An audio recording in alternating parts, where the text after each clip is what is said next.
New update के हिसाब से फोर्ड अब मेजर फोकस ईवी पर रखकर इंडिया मार्केट में वापस आ रही है। आना ही था तो गई क्यों? बिजनेस लॉस के चलते फोर्ड अपने सनंद गुजरात प्लांट को 8 अगस्त 2022 में टाटा मोटर्स को सेल कर देती है। चलो मैं आपको स्टार्टिंग से बताता हूँ। बात है 2012 की, जब फोर्ड इको स्पोर्ट का सेकंड जनरेशन सब 4 मीटर सेगमेंट में लॉन्च करती है। यही कारण से फोर्ड बन चुकी थी फर्स्ट ऑटोमोबाइल मैन्युफैक्चरर जिसने सब 4 मीटर में पैर डाला था। ये पैर डालने की कुछ वजह थी, कारण इस सेगमेंट पर आते ही गाड़ियों के टैक्सेस रेट कम कर दिए गए। आते से ही फोर्ड ने 33,000 यूनिट सेल कर चुकी थी अपनी फर्स्ट ईयर में, और अपकमिंग ईयर इको स्पोर्ट का ग्राफ इंडिया में बढ़कर अब 51,000 होगा। ये 51,000 यूनिट इंडिया में सेल कर रही थी, वो भी सिर्फ इको स्पोर्ट की। उस टाइम पर फोर्ड 5 डोर XUV +2 एयरबैग में आती थी, जिसका exterior look chrome shining grills, back side में बाहर तरफ stepney, oval shaped bumper with squared off fog lamps and LED DRLs। Tyre देखे तो 17 इंच के alloy with attractive design. Interior पर आया जाए तो 6.5 इंच से 8.0 इंच तक की टच स्क्रीन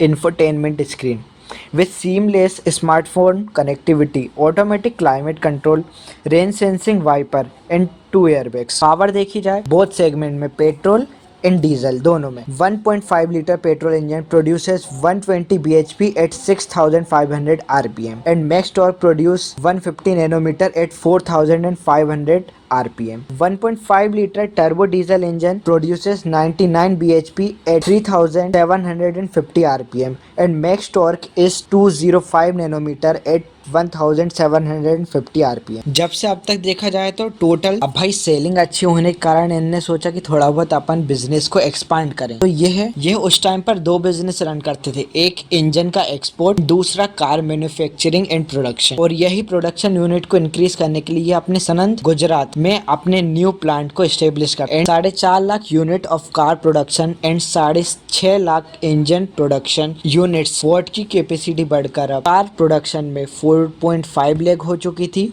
वहीं दूसरी तरफ इंजन यूनिट्स प्रोडक्शन 6.5 लाख हो चुकी है। और इनका टोटल यूनिट प्रोडक्शन में से 40% of engine and 25% of car units 35 countries में एक्सपोर्ट हो रही थी। अब बात आती है 2016, इसी गाड़ी सेगमेंट में नए नए कॉम्पिटिटर आ जाते हैं, क्योंकि मारुति अपनी ब्रेजा एंड टाटा अपनी नेक्सॉन को लॉन्च कर देती है, और इससे इसका डायरेक्टली प्रभाव इको स्पोर्ट की सेल्स पर होता है। प्रेजेंट टाइम में देखा जाए तो कस्टमर न्यू कंपनी की गाड़ी पर स्विच नहीं होना चाहता था, और जो प्री एग्जिस्ट कार कंपनी थी उसको ही प्रेफर कर रहा था, इसलिए लोग वापस स्विच होने लगे मारुति एंड टाटा पर। एक टाइम ऐसा आ गया कि फोर्ड अपनी मैन्युफैक्चरिंग यूनिट का 50% भी सेल नहीं कर पा रहा, एंड देखते ही देखते यह लॉस में जाने के कारण टोटली इंडिया मार्केट को एग्जिट कर लेता है। प्रेजेंट टाइम में चले जाने के बाद भी फोर्ड की जो कार सेलिंग प्राइस है उस पर कोई भी प्रभाव नहीं गया।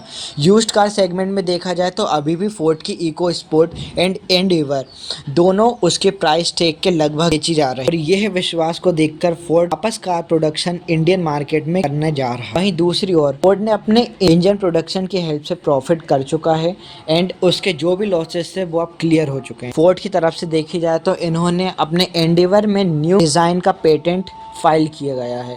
तो दोस्तों, फोर्ड की कमबैक पर आप उनकी इको स्पोर्ट एंड एंडेवर में से किस गाड़ी को प्रेफर करेंगे, अभी कमेंट करें। इसी प्रकार की इनोवेटिव एंड इंफॉर्मेटिव वीडियो देखने के लिए हमारे चैनल को सब्सक्राइब करें।